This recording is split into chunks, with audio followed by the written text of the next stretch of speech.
मिसाल के तौर पे जैसे ये फूल रखे ना, ये ऐसे ही सूद और ब्याज का जो गुनाह है उसके हिस्से रखो, टुकड़े रखो। सबसे बड़ा वाला इधर, फिर उससे छोटा, उससे छोटा, उससे छोटा, उससे छोटा, उससे छोटा, लास्ट में 70वां जो हिस्सा वो सबसे छोटा। अब नबी फरमाते हैं, आमना के लाल फरमाते हैं, इन तमाम हिस्सों में सबसे छोटा वाला हिस्सा जो है उसका गुनाह ऐसा है, उसका पाप ऐसा है जैसे सगे बेटे का मां के साथ जिना। अल्लाह मेरी तौबा। पहले हाथ उठाओ, सब लोग हाथ उठाओ, हाथ उठा के तौबा करो। बोलो आज के बाद कोई हराम का लुकमा खाएगा? बोलो हाथ हिलाओ, बोलो नहीं, बोलो नहीं। अब रख लो हाथ। अल्लाह हम सब की तौबा को कबूल फरमा ले। नबी फरमाते हैं 3 लोग जन्नत में नहीं जा सकते। नंबर 1 माँ बाप का नाफरमान, यहीं से चला था ना। और नंबर 2 वद्दयूस, दयूस जन्नत में नहीं जा सकता। इन 2 पर अभी बोला हूं। नंबर 3 वरजुलतुन निसा, वो मर्द जो औरतों की वज़ाक़ता बनाए हुए। मतलब लड़का है गले में चैन पहने पड़ा, लड़का है कान में कुंडल पहने पड़ा, लड़का है नाक में नथुनिया पहने पड़ा, लड़का है गले हाथ में चूड़ी और कड़ा पहने पड़ा, लड़का है उसमें बाल में कंगा लगाए पड़ा है। देखो ना, बाज लड़के के बाल ऐसे जैसे कि गधा चढ़ गया, जैसे कि गधा चढ़ गया। और वो लड़कियां जो मर्दों की वज़ाक़ता बनाए हुए हैं, जो लड़कों की वज़ाक़ता बनाए हुए हैं, जो लड़कों जैसा पहनावा पहनती है, लड़की है और जींस की पैंट पहनती है, लड़की है टॉप पहने हुए घूमती है। अब वो लड़के जो औरतों की वज़ाक़ता बनाए हुए हैं, वो लड़कियां जो मर्दों की वज़ाक़ता बनाए हुए हैं, ये भी जन्नत में नहीं जा सकते हैं। प्यारे, ये 3 लोग ऐसे हैं जो जन्नत में नहीं जा सकते। अब दूसरी हदीस तुम्हें मैं बताए देता हूं ताकि पता चल जाए। अगर तुमने सही परवरिश की है, अपने बच्चों की सही तरबियत की है, तो मेरे नबी एक मौके पर इरशाद फरमाते हैं, अगर जिसकी 3 बेटियां हो और वो 3 बेटियों की सही परवरिश कर दे तो नबी फरमाते हैं वो जन्नत का हकदार है। बेटियों की वजह से जन्नत मिल रही है, लेकिन सही परवरिश कर दे तो। एक सहाबी एक दरमियान से खड़े हुए थे और कहते हैं आका, अगर जिसकी 2 बेटियां हो तो नबी ने फरमाया अगर वो 2 की सही परवरिश कर दे तो वो भी जन्नत का हकदार है। अब मुझे बताओ 2 बेटियों की वजह से जन्नत मिली या नहीं मिली? क्यों? इसलिए कि सही परवरिश कर दे तब। नबी फरमाते हैं अगर जिसकी 2 बेटियां हो सही परवरिश कर दे तो वो भी जन्नत का हकदार है। एक सहाबी और एक कोने से खड़े हो जाते हैं और वो पूछते हैं, कहते हैं आका, अर्ज करते हैं, कहते हैं आका, अगर जिसके पास 3 बेटियां नहीं है, अगर जिसके पास 2 बेटियां नहीं है, अगर जिसके पास 1 बेटी हो, उसका क्या मामला है? तो नबी फरमाते हैं अगर जिसकी 1 बेटी हो और वो अगर उसकी सही परवरिश कर दे तो वो भी जन्नत का हकदार है। प्यारो, अब यही औलाद है, यही बेटियां हैं, यही बच्चियां हैं। अगर इनकी सही परवरिश करोगे तो ये जन्नत के हकदार तुम बन जाओगे। और अगर इनको आवारा छोड़ दोगे, इनको मोबाइल अगर दे दोगे, इनको आजाद कर दोगे, इनके पहनने ओढ़ने पर तवज्जो नहीं रखोगे, इनके चलने फिरने पर तवज्जो नहीं रखोगे, इनकी तरबियत सही नहीं होगी, तो फिर जन्नत का दरवाजा बंद हो जाएगा। तुम्हारे लिए जन्नत का दरवाजा बंद कर दिया जाएगा। अब तुम्हारे हाथ में है कि सही परवरिश करें या फिर आजाद छोड़ दे। अगर सही परवरिश करनी है तो तुम्हें इनके हाथों से मोबाइल लेना होगा। आप कहेंगे मोबाइल से परेशानी क्या है? अरे मैं पूछना चाहता हूं, जरा बताओ, जो लड़की यहां से निकल के कभी बाहर नहीं गई, लेकिन उसके पास बंबई का फैशन कहां से आया, उसके पास गोवा का कल्चर कहां से आया, उसके पास फिल्मों का ढंग कहां से आया, उसके पास पहनने ओढ़ने का ढंग वो फिल्मों जैसा कहां से आया? ये मोबाइल की देन है, मोबाइल की।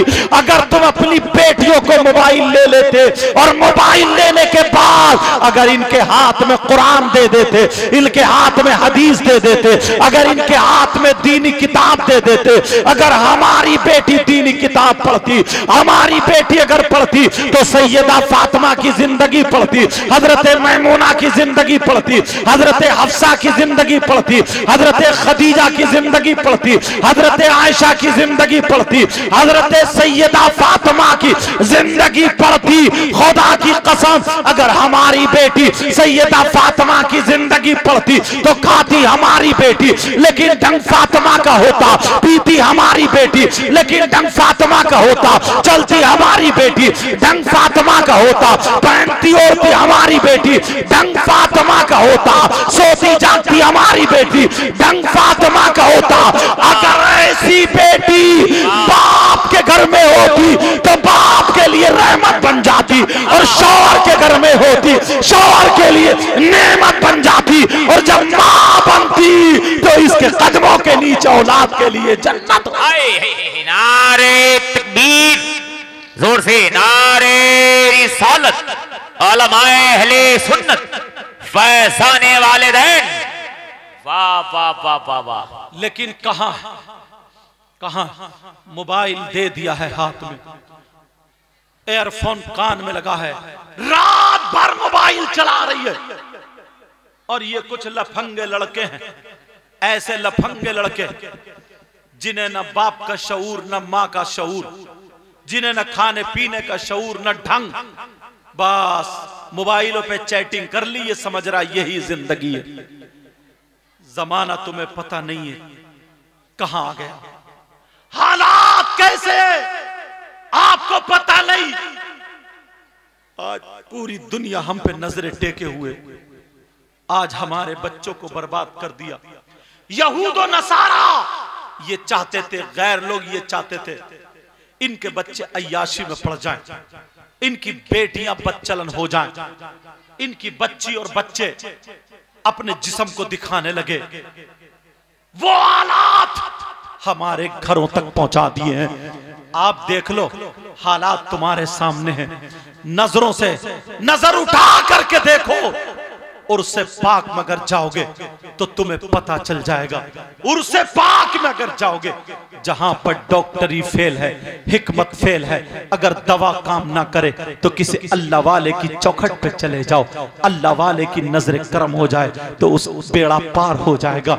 मगर वहां पर भी उर्स अगर किए जाते हैं तो कई हजार लोगों का मजमा होता है, आदमियों से ज्यादा औरतें होती हैं, फैशनीले कपड़े पहन के धक्का मुक्की करते हुए ना जाने कितनों की इज्जतें नीलाम हो जाती हैं, ना जाने कितनों के दुपट्टे उतर जाते हैं, ना जाने कितनों के मोबाइल पे वायदे वईद होते हैं, ना जाने कितने मोबाइल पे ये वक्त देखते हैं कि कब उर्स आने वाला होगा, हमें मिलने का मौका मिलेगा। मुसलमानों, तुम्हें होश के नाखून लेना चाहिए, तुम्हें अभी सुधरना चाहिए, तुम्हें अभी देखना चाहिए। ओ मेरी बच्चियों, अगर अल्लाह का अजाब नाजिल हो गया या बच्चों तुम किसी पे अल्लाह का अजाब नाजिल हो गया तो कहीं के नहीं रह सकते। ऐसा नहीं है कि अल्लाह अजाब नहीं भेजता है। एक लड़की की तारीख तुम्हें बता दूं, भले ज़ईफ रिवायत है लेकिन बता इसलिए रहा हूं कि तुम्हें नसीहत हासिल हो जाए। नसीहत के लिए कहावत भी कही जा सकती है, लेकिन सुनो मैं आपको बता दूं, अल्लाह अल्लाह ये लाहौर की सरजमीन है। उस वक्त शुरू जब टीवी का दौर चला था, जब टीवी चली थी, उस वक्त जब बहुत कम लोगों में घरों में टीवियां थी, टीवी का नया दौर चला था। लाहौर की बराबर में एक बस्ती है, रिसाले में ये वाकया मैंने पढ़ा था। एक शख्स ऐसा है जिसकी इकलौती बेटी है, न बेटा है न कोई उसके अलावा बेटी है, सिर्फ एक ही बेटी है, मगर बेटी बड़ी खूबसूरत है, बेटी बड़ी प्यारी है, बेटी 5 वक्त की नमाज पढ़ती है। ओ मेरी बच्चियों सुन लेना, वो 5 वक्त की नमाज पढ़ने वाली, वो कुरान शरीफ पढ़ने वाली बच्ची है, मगर उसकी सहेली बिगड़ी हुई थी,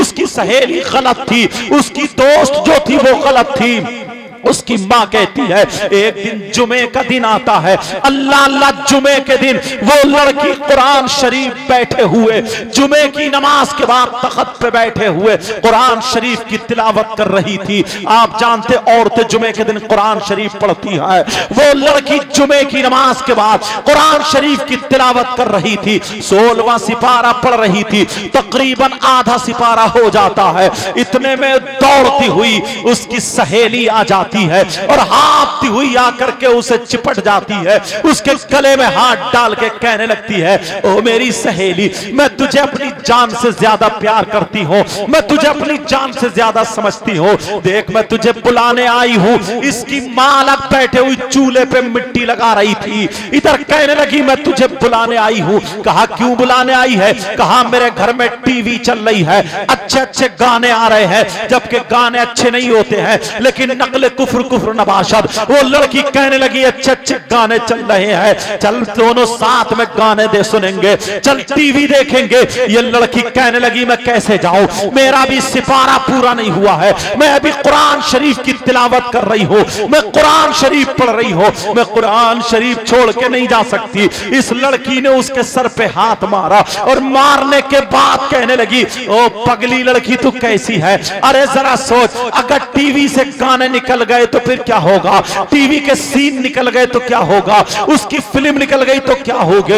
अरे अगर कुरान शरीफ कोई भागा थोड़ी जा रहा है, ये कुरान तू बाद में भी पढ़ लेना, ये कुरान तेरा बाद में भी चल जाएगा, बाद में सिपारा पूरा कर लेना। इसके भी जहन में आ जाता है, इसने कुरान शरीफ को बंद कर दिया, सहेली के साथ उठ के खड़ी हो जाती है।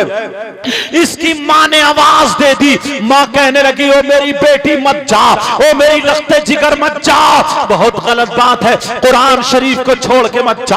अरे तू अल्लाह के कलाम को छोड़ के टीवी देखने जा रही है, अल्लाह के कलाम को छोड़ के तू गाने सुनने जा रही है, मत जा मत जा। कहा माँ मेरी सहेली आई है, मेरी सहेली देख कितने प्यार से बुला रही है। कहा तेरी सहेली नहीं है, ये शैतान है, शैतान। अरे सहेली की शक्ल में चुड़ैल है, ये चुड़ैल, ये शैतान है, ये खबीस है। जब इतना कहा तो उसकी सहेली नाराज हो गई और कहने लगी देख तेरी माँ कितनी खड़ूस है, तेरी माँ कितनी बुरी है, अगर मेरी माँ होती तो ऐसी चप्पल मारती के मुंह तोड़ देती, ये तेरी माँ है जो मैंने सुन लिया मैं जा रही हूँ। इसने कह रहे बकने दे, मेरी माँ पागल हो गई है, मेरी माँ सटिया गई है। कहा माँ तुझे क्या हो गया है? इसकी माँ मुझे बेटी बेटी बोलती है और तू इसे शैतान कह रही है। कहा ये तेरी सहेली नहीं है, ये शैतान है, शैतान, तू इसके बहकावे में मत आ। मगर उस लड़की ने एक ना सुना, लड़की ने अपनी माँ का कहना नहीं माना।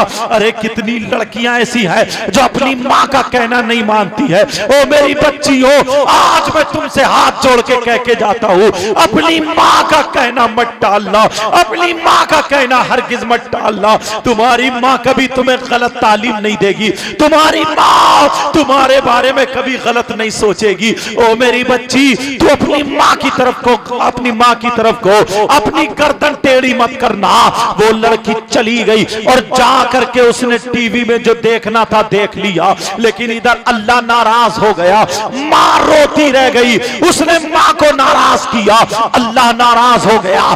टीवी देखने के बाद जब लड़की घर वापस आती है, कुरान शरीफ तख्त पे रखा था, इसने सोचा चलो कुरान शरीफ का सिपारा पूरा कर लूं। ये लड़की ने सोचा चलो सिपारा पूरा कर लूं। लड़की जैसे ही बैठी कुरान शरीफ को हाथ लगाने वाली थी, अल्लाह अल्लाह अल्लाह साहब में आ जाता है। अल्लाह ने कहा तूने अपनी माँ का कहना नहीं माना, अल्लाह का अज़ाब नाजिल होता है। रहल के नीचे से अल्लाह ने खूंखार छिपकली पैदा कर दी। एक खूंखार छिपकली आती है, इतनी जहरीली छिपकली, वो निकल के आई और उस लड़की की पेशानी पे, वो लड़की की पेशानी पे चिपट जाती है और जैसे ही चिपटी वो लड़की को डसने लगी, काटने लगी। अब लड़की कह रही है माँ मुझे बचा लो, माँ मुझे बचा लो, माँ मुझे बचा लो। लेकिन अभी इसने माँ को तकलीफ दी है, माँ भूल जाती है, फौरन दौड़ पड़ी, कहने लगी मेरे लाल क्या बात है, मेरी बेटी क्या बात है। जब देखा तो छिपकली चिपटी पड़ी है। माँ मुझे ये छिपकली खा रही है। वो माँ चिमटा लेकर के दौड़ी ताकि अपनी बेटी की छिपकली छुड़ा दे। अरे छिपकली होती तो वो माँ छुड़ा देती, ये तो अल्लाह का अजाब था, छिपकली की शक्ल में अल्लाह का अजाब था। ओ मेरी बच्चियों, अपनी माँ का कहना मत टालना, वरना अल्लाह नाराज हो जाएगा, और अल्लाह नाराज हो गया तो दुनिया बर्बाद हो सकती है, आखिरत बर्बाद हो सकती है। उस लड़की के पास जब माँ चिमटा लेके आई, कहने लगी माँ माँ मुझे बचा लो माँ। उधर माँ ने जैसे ही चिमटा बढ़ाया, अल्लाह की कुदरत से पूरे जिस्म पर छिपकली छिपकली, पूरे जिस्म पर छिपकली छिपकली। अब लड़की के गालों पे छिपकली, लड़की के माथे पे छिपकली, लड़की के जिस्म पे छिपकली, लड़की के पेट पे छिपकली, लड़की के पांवों पे छिपकली, लड़की के हाथों पे छिपकली, पूरे जिस्म पे छिपकली छिपकली। और सारी छिपकलियां लपक रही है। अगर माँ ने हाथ लगाया तो माँ के ऊपर भी नोच खाएंगे। अल्लाह अल्लाह। अब वो लड़की परेशान है, कह रही है माँ मुझे बचा लो। सारी छिपकली लड़की को नोच नोच के खा रही है, जहर चढ़ा रही है, पूरे तख्त पे छिपकली छिपकली हो जाती है। लड़की चीख रही है माँ मुझे बचा लो, माँ मुझे बचा लो। लेकिन माँ रो रो करके कह रही है मेरे लाल मैं कैसे बचाऊं। लड़की जब चीखी, मोहल्ले की औरतें जमा हो गई, मोहल्ले के आदमी जमा हो गए। ये लड़की कहने लगी ओ मामू मुझे बचा लो, ताऊ मुझे बचा लो, खालू मुझे बचा लो। मगर कौन बचाए। वो लड़की घंटों चीखती रही। ओ मेरी बहन, कभी अपनी माँ का कहना मत टालना। ओ मेरे भाई, कभी अपने बाप का कहना मत टालना। अगर माँ बाप नाराज हो गए तो दुनिया बर्बाद हो जाएगी। अल्लाह अल्लाह। ये माँ माँ कह करके पुकार रही है, मगर छिपकली नोच नोच के खा रही है, जहर चढ़ा दिया। लड़की फूलने लगी, लड़की सूजने लगी, लड़की मोटी पड़ गई, लड़की का जिस्म नीला पड़ गया, लड़की का जिस्म ऊदा पड़ गया, लड़की फटने के करीब हो गई। सारे लोग डर रहे हैं क्योंकि छिपकलियों ने इतना जहर चढ़ा दिया है। कुछ घंटों जब गुजर जाते हैं तो वो माथे पे जो छिपकली थी, उस छिपकली ने जब डंक मारा, वो छिपकली ने जब काटा, छिपकली डसी। अल्लाह अल्लाह। उस लड़की का इंतकाल हो गया, वो लड़की मर जाती है। ओ मेरी बहन, मेरी बच्ची, आज के बाद तुम मोबाइल चलाना गलत मत चलाना, मोबाइल पे चैटिंग मत करना, मोबाइल को गलत इस्तेमाल मत करना। ओ मेरे भाई, तू भी याद रखना, उस लड़की का इंतकाल हो गया, वो लड़की मर गई लेकिन सूजी पड़ी है। सारे लोग रो रहे, इसको कैसे नहलाया जाए, इसको कैसे कफन पहनाया जाए। उसके जनाजे पे छिपकली घूम रही है, छिपकली घूम रही है। अब इमाम साहब आ जाते हैं, इमाम साहब भी चक्कर में है, कैसे नहलाए। छिपकली लपक रही, अगर किसी ने हाथ लगाया। उन लोग, लड़की की माँ कह रही है मौला मेरी बेटी को माफ कर दे, मेरी बेटी को माफ कर दे। अरे इस लड़की ने अल्लाह के कलाम को छोड़ा और टीवी में गाने सुनने चली गई। ओ मेरी बहन, आज के बाद तेरा दुपट्टा नहीं उतरना चाहिए, आज के बाद तेरे बाल दिखना नहीं चाहिए, आज के बाद तेरे मोबाइल में किसी लड़के का SMS नहीं आना चाहिए, आज के बाद तू किसी गैर से बातें मत करना, अपनी माँ की बेइज्जती मत करना, अपने बाप का सर झुकने मत देना। अरे तू दुनिया वालों को बता देना मैं फातिमा तो नहीं बन सकती हूँ मगर कनीज़े फातिमा जरूर बन सकती हूँ। ओ मेरी बहन, अब जरा सुनो, वो लड़की का इंतकाल जब हो गया, लोग कह रहे कैसे नहलाया जाए। कहीं से गानों की आवाज आ जाती है, कहीं से जब आवाज आई तो वो छिपकली गायब हो जाती है। गाने की आवाज सुन के वो छिपकली गायब होती है, और जैसे ही गानों की आवाज खत्म हुई फिर छिपकली मौजूद है। लोगों ने कहा इसके जनाजे पे टीवी चला दो। हाय हाय, मुसलमान की बेटी, इसके जनाजे पे सूरे मुल्क पढ़ी जाती, सूरे यासीन पढ़ी जाती, सूरे बकर की शुरू और आखिरी आयतें पढ़ी जाती, कुरान की तिलावत होती। लेकिन इसके कारनामे देखो, अल्लाह नाराज हो गया। तो आज गाने चल रहे हैं, आज टीवी चल रही है, आज गाने बजाए जा रहे हैं। जैसे ही गाने चलाए तो वो छिपकली गायब हो जाती है। गानों के साथ उस लड़की को गुस्ल दिया जाता है, कफन पहनाया जाता है, चलो जनाजा लेकर के चलो। लेकिन जैसे ही टीवी हटाई तो फिर छिपकली आ जाती है। जल्दी से जनाजे पे टीवी रखी।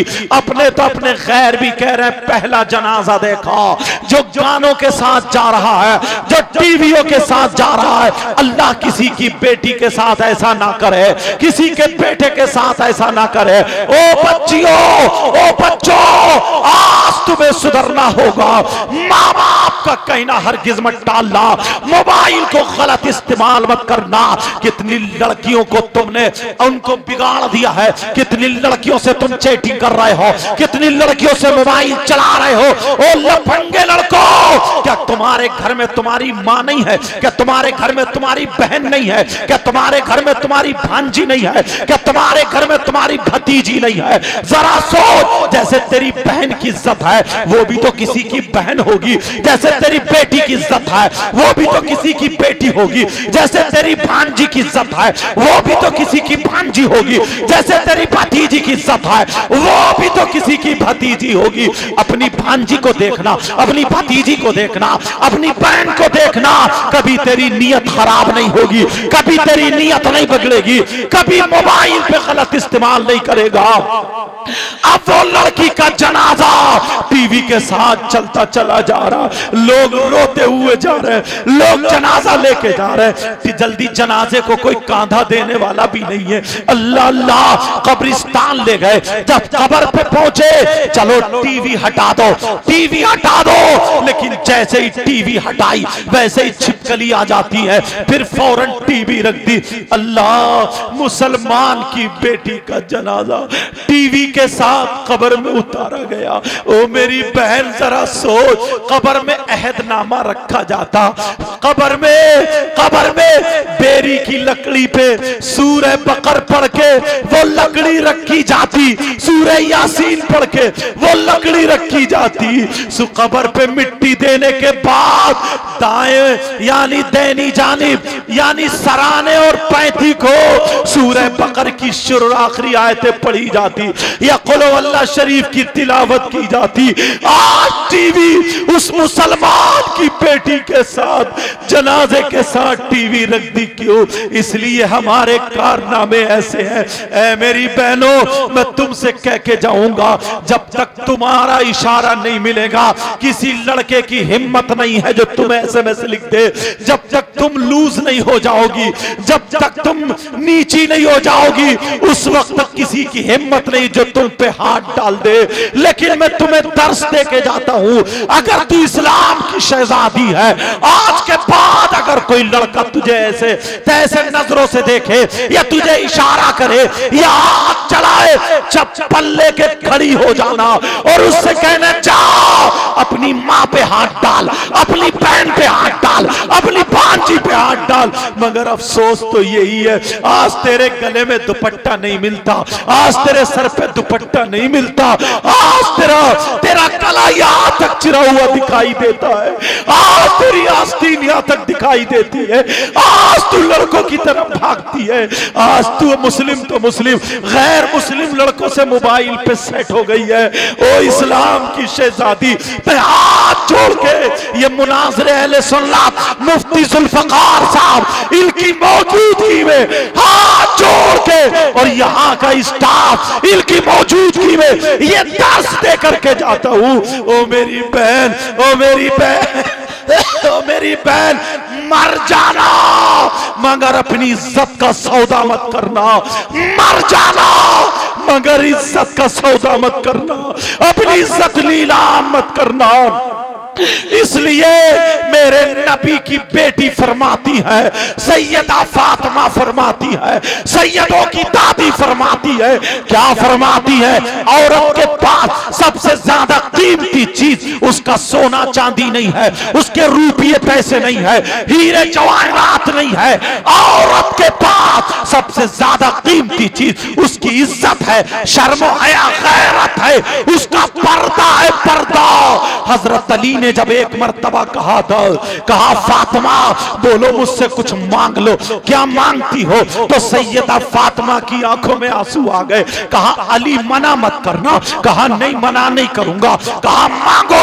आज अगर पहाड़ मांगोगी, सोने हीरे जवाहरात मांगोगी, तक तो क्या मांगोगी मांगो, आज जो मांगोगी अली देने के लिए तैयार है। तो नबी की बेटी ने क्या मांगा? नबी की बेटी कहने लगी अली मुझे कुछ नहीं चाहिए, मुझे सिर्फ इतना चाहिए जब मेरा इंतकाल हो, जब मैं दुनिया से चली जाऊं तो मेरा जनाजा दिन में नहीं, मेरा जनाजा रात में निकालना। ओ मेरी बहन सुन ले, नबी की बेटी बोली मेरा जनाजा रात में निकालना। हजरत अली बोले कुरान की कोई आयत ऐसी नहीं है कि औरत का जनाजा रात में निकाला जाए, हदीस भी ऐसी नहीं है कि औरत का जनाजा रात में निकाला जाए। फातिमा फिर तुमने ये क्यों कहा? तो सैयदा फातिमा ने क्या कहा? अली तुमने मुझसे कुरान की आयत नहीं पूछी, हदीस नहीं पूछी, तुमने फातिमा की चाहत पूछी। ओ मेरी बहनों, नबी की बेटी की चाहत देखो, नबी की बेटी की मर्जी देखो, नबी की बेटी की चॉइस देखो। नबी की बेटी फरमाती है ओ अली मैंने मेरी चाहत यह है कि जब मेरा इंतकाल हो तो मेरा जनाजा रात में निकालना। अली बोले फातिमा तुमने ये क्यों चॉइस की है? तो फातिमा जवाब देती है इसलिए अली जब तक मैं जिंदा रहूंगी मेरे जिस्म पर किसी गैर मर्द की नजर नहीं पड़ेगी, और मैं चाहती ये हूं जब मेरा इंतकाल हो जाए तो मेरे कफन पर भी, मेरे जनाजे पर भी, मेरे जिस्म पर भी किसी गैर मर्द की नजर नहीं। अल्लाह अल्लाह। अब जरा सुनो, वो लड़की मेरी बहनों सुनो, उस लड़की को टीवी के साथ दफन कर दिया जाता है। जैसे ही दफन हो जाती है अल्लाह अल्लाह लोग रो करके चले आए, 40-50 कदम वापस चले होंगे, एक धमाका हुआ, कब्र फटी, टुकड़े होकर टीवी बाहर गिरी। जब देखा तो कब्र जाके फिर सही हो जाती है। लेकिन जब रात हो जाती है, माँ सो जाती है, माँ के ख्वाब में वो लड़की आ जाती है और कहती है माँ माँ मैं मरी नहीं हूँ, मैं जिंदा हूँ, मुझे निकाल लो। माँ मुझे छिपकली ने काटा था, मैं बेहोश हो गई हूँ, माँ मैं जिंदा हूँ, मुझे निकाल लो। माँ मैं मरी नहीं हूँ, माँ मेरी कब्र में सांप और बिच्छुओं का बिस्तर कर दिया, माँ माँ मुझे सांप डस रहे, माँ मुझसे एक रात भी आ नहीं झेलेगी, माँ मैं बहुत परेशान हूँ, माँ ओ मेरी बच्चियों कभी माँ का कहना मत डालना, कभी मोबाइल को गलत इस्तेमाल तुम भी मत करना। अल्लाह अल्लाह। माँ के ख्वाब में आके वो लड़की कह रही है माँ तुम तो मुझे अपने हाथ से लुकमा खिलाती थी, माँ अगर मुझे चूटी काट ले तो तुम्हें तकलीफ होती थी, माँ ओ माँ मैं जिंदा हूँ, मुझे निकाल लो। माँ की आंख खुली तो पसीने पसीने अपने शौहर को बताया। जैसे ही शौहर को बताया, शौहर के ख्वाब में भी लड़की आ जाती है। ए बाप मैं जिंदा हूं, मुझे निकाल लो बाप। अरे बाप भी डर जाता है। 7 दिन गुजर गए, लोगों की नींदें हराम हो जाती हैं कि जिसके ख्वाब में नमाजी क्या आ रही है, हाजी क्या आ रही है, अरे मैं जिंदा हूं मुझे निकाल लो। लोग परेशान हो जाते हैं। चलो ऐसा करो, ऐसा करो, लड़की की कब्र खोल करके देखते हैं। हिम्मत नहीं पड़ती है। 7 दिन के बाद जब चले, इमाम साहब आगे आगे है, पीछे पीछे लोग हैं, लोगों की भीड़ है। लोग मेरी बहनों सुनो, जब उस लड़की की कब्र खोल के देखा, इमाम साहब ने 4 आदमियों का इंतखाब किया जो ज्यादा निडर थे। जैसे ही देखा तो जब कब्र खोल के देखा तो वो लड़की कब्र में जिंदा तो थी, मगर थी किस हाल में? उस लड़की के कब्र में सांप और बिच्छुओं का बिस्तर था और एक सांप 4 मुंह वाला था, जिसके 2 मुंह नीचे थे और 2 मुंह ऊपर थे। ऊपर वाले मुंह से जबान की जड़ें पकड़े हुए था, दूसरे मुंह से नाक के नथने पकड़े हुए था और गले में लपेटा मार के, सीने में लपेटा मार के, पांवों में लपेटा मार के, नीचे वाले मुंह से वो सांप यहां पे लगाए हुए था, तलुए पे लगाए हुए था, दूसरा मुंह दूसरे तलुए पे लगाए हुए था। और लड़की ऐसे तड़प रही थी जैसे बिजली का करंट लगता हो। लोगों की चीखें निकल गई, कुछ भाग पड़े, कुछ औरतें आदमी बेहोश होकर गिर पड़े। लेकिन यही इमाम, इसकी आंखों में आंसू तो आ गए, मगर जैसे ही आंखों में आंसू आए इसे नबी याद आ जाते हैं, क्योंकि इसने पढ़ा था अगर कहीं अल्लाह का अज़ाब नाजिल हो तो आजान पढ़ो, अगर कहीं तूफान आए तो आजान पढ़ो, कहीं बलाओं का नुज़ूल हो तो आजान पढ़ो, हवाएं तेज चले तो आजान पढ़ो, अगर जिन्नात आ जाए तो आजान पढ़ो, बलाएं मुसीबतें आफतें उतरे तो आजान पढ़ो, किसी मुसीबत भंवर में फंस जाए तो आजान पढ़ो। यही इमाम आगे बढ़ा और दिल में खुदा का डर बिठाए हुए, आंखों को बंद करके, कानों में उंगली लगा के आजान पढ़ता है पूरी ताकत से। अल्लाहू अकबर, अल्लाहू अकबर। जब ला इलाहा इल्लल्लाह पे आता है और आंखें खोल के देखा तो कब्र का अज़ाब खत्म हो चुका था और लड़की कब्र के अंदर जिंदा रही। नारे तकबीर, नारे रिसालत, उलमाए अहले सुन्नत, जलसे दस्तार बंदी, सुभान अल्लाह। प्यारो, वो लड़की जिंदा तो थी, मगर थी किस हाल में ये भी सुनो।